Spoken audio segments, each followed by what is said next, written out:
All right, let's jump right into this explainer. Today, we're diving straight into the fundamental physics of Chapter 40, all about atoms. We're going on a pretty fascinating journey here, moving from the totally invisible rules of quantum mechanics all the way up to the macroscopic technologies that literally power our modern world. Take a look at this. That tiny blue dot you're seeing, it's not a simulation, it's an actual photograph. That is a single, isolated barium ion held in a trap at the University of Washington. You know, for a long time, researchers really struggled to just prove the existence of atoms. But here, we can literally capture and study an individual atom, proving beyond a shadow of a doubt that these fundamental building blocks are absolutely tangible. So here's our roadmap for today. We're going to cover 1. Atomic properties and spin, 2. Proving quantum magnetism, 3. Building the periodic table, 4. X-rays and element ordering, and finally 5. The physics of lasers. Okay, let's kick things off with Section 1, Atomic Properties and Spin. So quantum physics completely replaces the old idea of rigid classical orbits with a probability density model. But what definitely remains true is that electrons possess angular momentum. And here is where the quantum twist comes in. Every single electron has an intrinsic property called spin. It inherently possesses a spin angular momentum and a spin magnetic dipole moment. Basically, it acts like a tiny, strictly quantized magnet with very specific allowed values, which we measure in Bohr magnetons. Moving right along to Section 2, Proving Quantum Magnetism. Now, all of this naturally leads to a really profound question. How on earth do we actually prove these bizarre, invisible quantum rules out here in the tangible macroscopic world? Well, to answer that, we have to look back at the famous 1922 Stern-Gerlach experiment.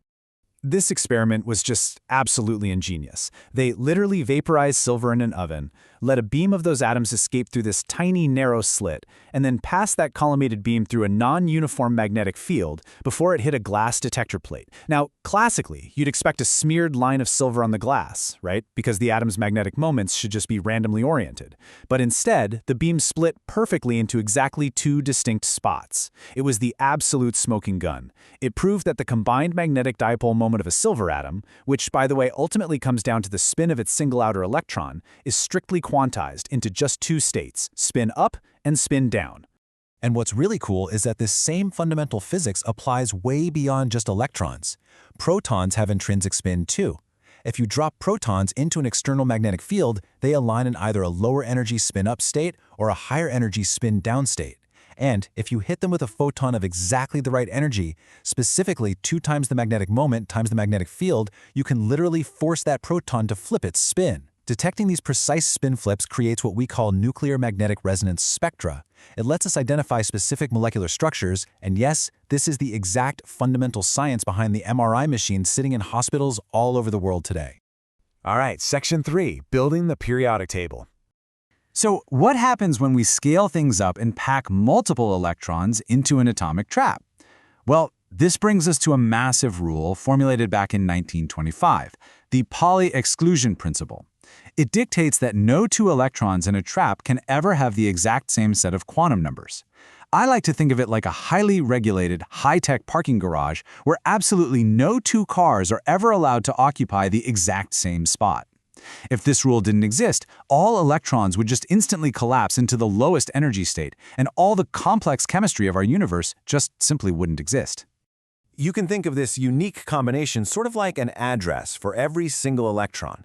You have the principal quantum number n, which dictates the shell, L for the subshell, m sub L for the orbital magnetic moment, and finally m_s for that intrinsic spin up or spin down. Together, these 4 quantum numbers provide a completely unique, non-overlapping identity for every single electron. Because of Pauli's strict rule, these atomic subshells have absolute maximum capacities. The s subshell can only hold 2 electrons, the p subshell maxes out at 6, d holds 10, and f holds 14. Systematically filling these energy levels shell by shell and subshell by subshell literally dictates how elements bond. It is the hidden blueprint that builds the entire periodic table. Which brings us to Section 4, X-rays and element ordering. So, when we violently bombard a solid metal target with high-energy electrons, we get X-rays. But we actually get 2 distinct types in the spectrum, First, there's a continuous background spectrum created when incoming electrons undergo scattering collisions and lose kinetic energy, giving us a specific shortest cutoff wavelength. But superimposed right on top of that background are these massive, sharp peaks. We call these characteristic X-rays. They happen when an incoming electron violently knocks a low-lying electron right out of a deep inner shell. It leaves a hole, and almost instantly, an electron from a higher energy shell jumps down into that deep hole, emitting a highly specific, characteristic X-ray photon in the process. Now, the really crucial point here is H.G. Moseley's breakthrough in 1913. By measuring the frequencies of these characteristic X-rays for different elements, he found they actually formed a perfect straight-line graph when plotted against something very specific, the atomic number Z, which is just the number of protons in the nucleus. Before Moseley figured this out, the periodic table was organized by atomic weight, which, well, sometimes caused some pretty messy inconsistencies. Moseley's characteristic X-rays definitively prove that elements are perfectly and naturally ordered by their atomic number Z. And finally, Section 5, the physics of lasers. Let's scale all this quantum stuff all the way up to our everyday world. To really understand a laser, we have to contrast it with something like a normal light bulb. A light bulb relies on spontaneous emission. Atoms get excited by heat, and then randomly, completely by pure chance, drop back down to their ground state, emitting these uncoordinated photons in every direction. A laser, however, relies on stimulated emission. If an atom is already sitting up in an excited state, a passing photon with exactly the right energy can stimulate that atom to de-excite immediately. When it does, it emits a second photon that is a perfect clone of the first one. Same energy, same direction, perfectly in phase. But of course, there's a catch. Under normal thermal equilibrium, most atoms are kind of lazy. They just sit in the lowest energy ground state. So if you send a photon through, it just gets absorbed. To make that cloning cascade happen, we absolutely must achieve what's called a population inversion. Basically, we have to artificially pump a massive amount of atoms out of the ground state and into a higher energy, metastable state, which is a state where they linger just a bit longer than usual, just waiting to be stimulated. We can see this exact principle in action with a classic helium-neon laser. Inside a glass tube, an electrical discharge excites the helium atoms.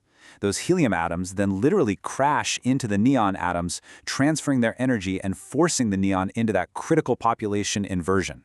Once just a few neon atoms undergo spontaneous emission, those initial photons start bouncing back and forth between mirrors at the ends of the tube. They sweep through the excited neon and trigger a massive cascade of stimulated emission. A tiny bit leaks out of one partially reflective mirror, and boom, you have a concentrated, synchronized, fully coherent laser beam.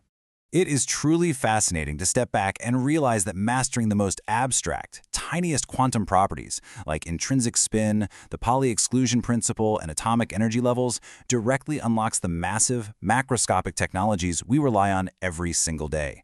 From the MRI scanners saving lives in hospitals, to the lasers scanning our groceries and reading our data. Which leaves us with one final, pretty exciting thought. As we continue to probe the subatomic realm, what other hidden quantum rules might be waiting right now to power our future?